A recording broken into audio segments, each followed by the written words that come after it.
지금까지 이런 신은 없었다. 신인가 인간인가? 예수는 누구인가? 안녕하세요 여러분, 김민성 전도사예요. 지난주까지는 이신우 전도사님과 함께 성경, 하나님, 인간에 대해서 배웠어요. 그럼 오늘부터 다음 주까지는 저와 함께 예수님 그리고 구원에 대해서 함께 배워보도록 할 거예요. 그럼 오늘은 예수님에 대해 배워보도록 해요. 예수님은 어떤 분이신지, 그리고 예수님이 어떤 일을 하고 계시는지 지금 바로 알아보도록 해요. 혹시 여러분들은 각자 별명을 가지고 있나요? 여러분들의 이름이 있음에도 불구하고 친구들은 여러분의 이름을 부르지 않고 별명을 부를 때도 있을 거예요. 그리고 집에 들어가면 부모님께서는 여러분들에게 이름을 부를 때도 있지만 간혹 아들, 딸 이렇게 부르기도 할 거예요. 이렇게 우리를 명칭할 때에는 별명도 있고 아들과 딸도 있고 이름도 있듯이 성경에서도 예수님을 5가지로 표현해요. 첫 번째로 예수님이에요. 여러분도 예수님이라는 명칭은 자주 들었을 것이고 기도할 때 그렇게 부르기도 할 거예요. 그렇다면 예수라는 이름의 의미가 무엇인지 생각해 본 적이 있나요? 죄악 가운데 빠져있는 우리를 구원해 주신 것처럼 예수라는 이름의 의미는 구원자라는 거예요. 두 번째로 우리는 주님이라고도 불러요. 여기서 말하는 주는 한자 주인 주를 써요.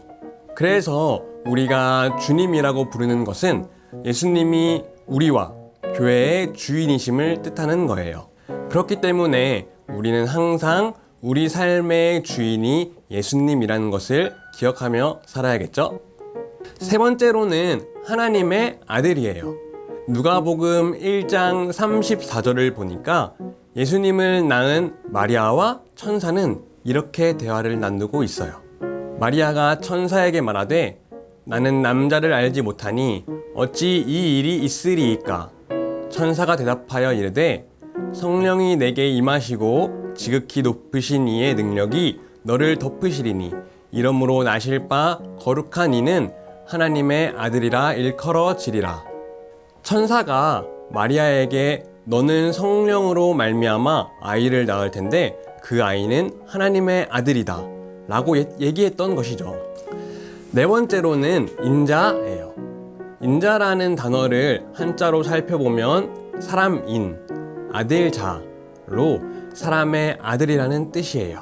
예수님에게 인간성이 있다는 아주 결정적인 표시죠.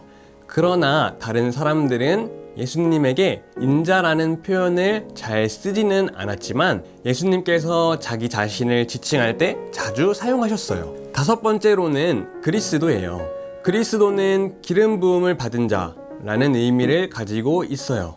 구약시대 때에는 구별된 사람만이 기름 부음을 받을 수 있었어요. 기름 부음을 받을 수 있었던 사람들은 바로 선지자, 제사장, 왕 이렇게 3가지였어요. 그렇기 때문에 기름 부음 받은 예수님은 이 땅에 오셔서 선지자로서 그리고 제사장으로서 그리고 왕으로서 일하셨어요. 구약 시대에는 이사야, 예레미야, 에스겔과 같은 선지자들이 있었어요. 이들이 꼭 해야 할 일은 무엇이었을까요? 맞아요. 사람들에게 하나님의 말씀을 정확하게 전달해야 하는 것이었어요. 하나님의 말씀을 온전하게 전한다는 의미에서 예수님은 선지자로 일하셨던 거예요. 그리고 예수님이 태어나기 전 구약시대에는 죄를 지은 사람들이 하나님께 죄 용서를 받기 위해 제사를 드렸고 그곳에서 일하는 사람을 제사장이라고 불렀어요. 그러나 예수님이 이 땅에 오신 후에는 우리의 죄 용서를 위해 희생제물로 자신의 몸을 드렸어요. 그 일을 직접 감당하셨기 때문에 예수님은 제사장으로 일하셨던 거죠. 마지막으로 구약시대에 있었던 왕들은 그들의 뜻대로 나라를 통치할 수 있었어요. 마찬가지로 예수님께서도 자신의 뜻대로 모든 것을 통치하실 수 있었으니 예수님은 왕이라고 할 수 있어요. 이렇게 예수님은 선지자, 제사장, 왕 세 개의 직분을 가지고 계신 분이신 거예요.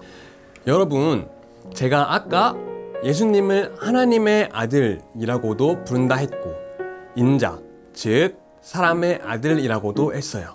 하나님의 아들과 사람의 아들, 이 두 가지는 완전히 다른 의미인데 어떻게 된 걸까요? 제가 지금부터 설명해 드릴게요. 혹시 여러분들 중에는 그리스 로마 신화라는 만화책을 본 적이 있나요? 제가 초등학교 다니던 시절에는 그리스 로마 신화라는 만화책이 엄청 유행했고 학교 도서관에 가면 대부분의 친구들이 그 만화책을 읽고 있었어요. 이 책이 너무나도 유행이 되자 올림포스 가디언이라는 애니메이션까지 등장하기 시작했죠.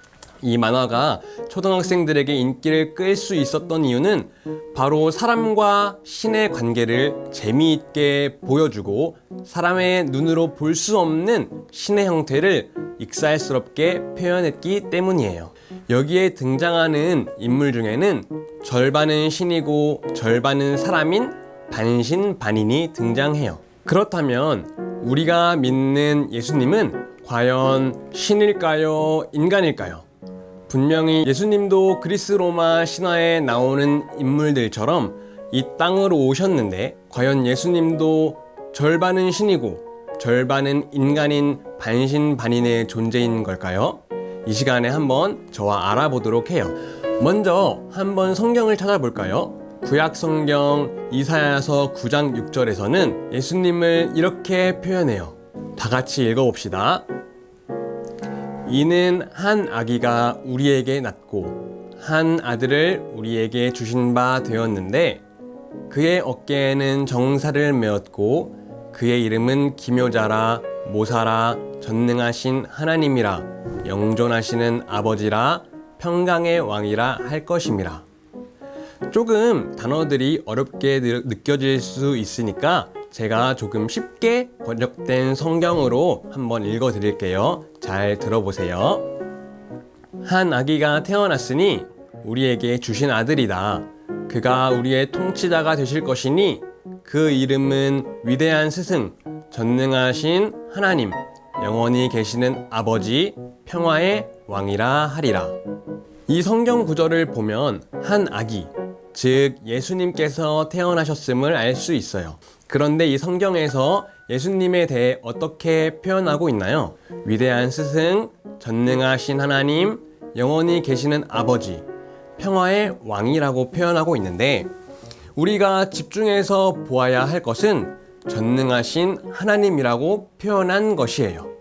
그러니까 예수님은 인간의 몸으로 이 땅에 오셨지만 신이라는 말이에요.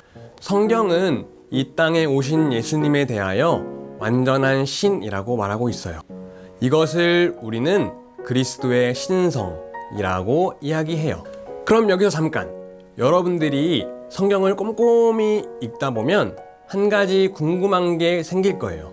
예수님은 완전한 신이라고 하셨는데 완전한 신이라면 어떨까요? 완전한 신이라면 인간과는 다른 모습을 가져야 할 거예요. 그런데 예수님은 우리와 똑같은 몸을 입고 계신 완전한 인간이셨어요. 심지어 예수님은 우리가 배고픔을 느끼듯이 동일하게 배고픔도 느끼셨어요. 마가복음 11장 12절을 보니까 이렇게 얘기하고 있어요.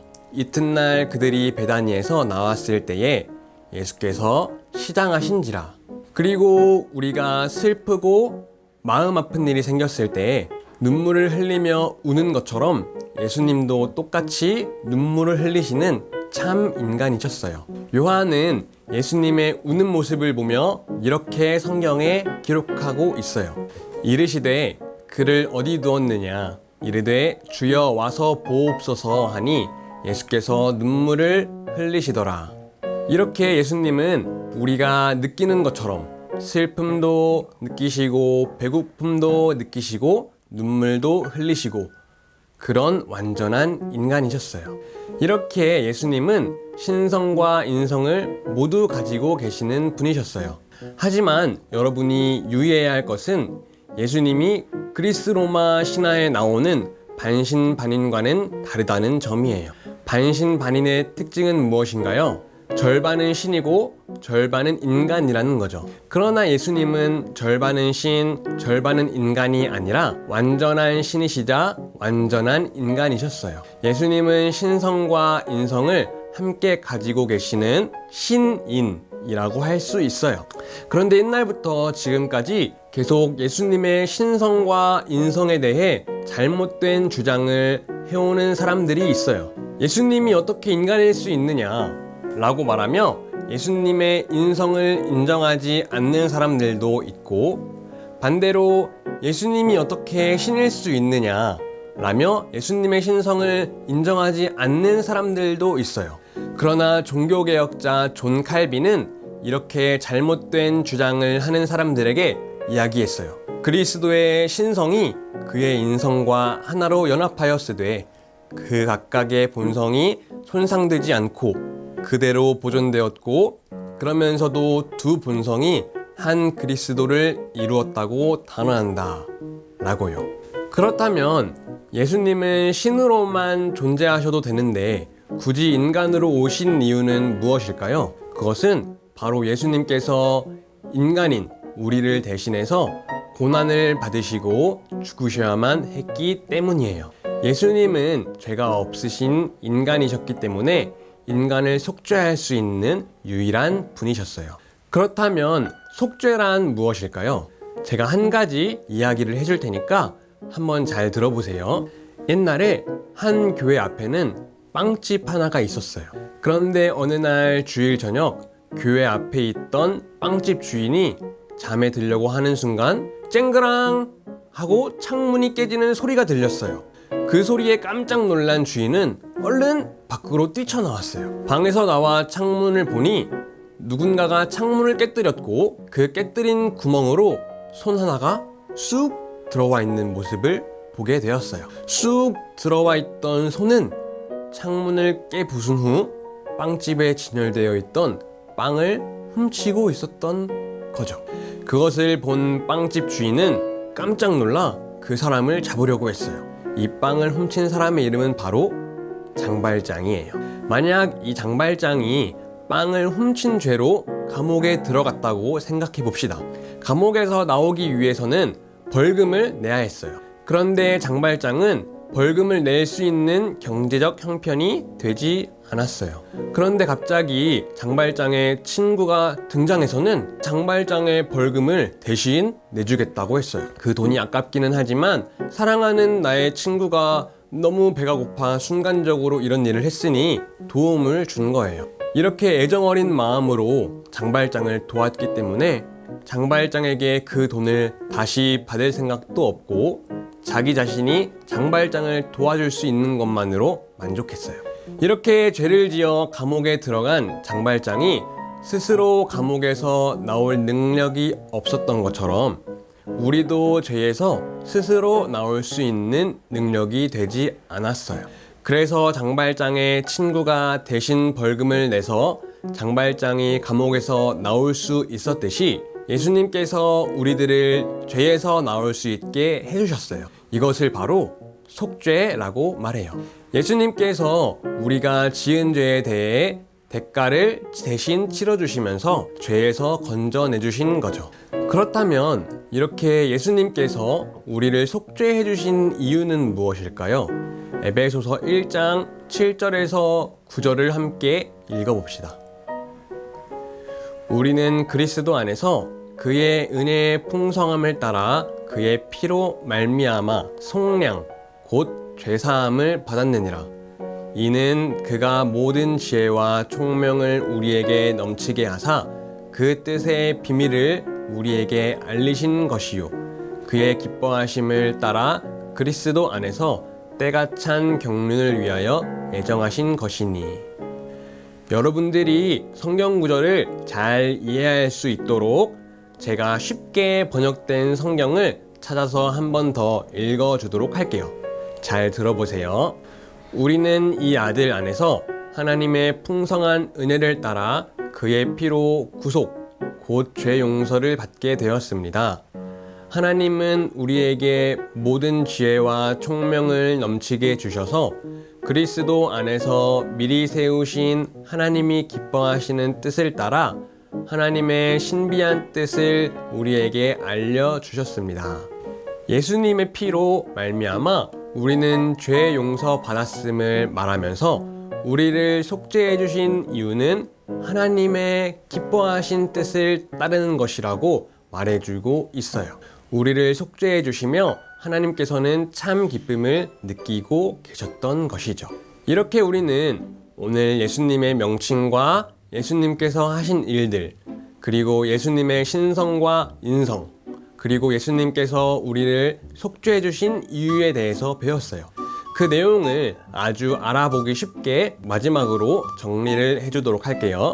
첫 번째, 예수님은 이 땅에 오셔서 선지자, 제사장, 왕의 직분을 가지고 계셨고, 두 번째, 예수님은 완전한 신이자 완전한 인간이시고, 세 번째, 예수님은 하나님의 기쁘신 뜻을 따라 우리를 속죄하신 분이신 거죠.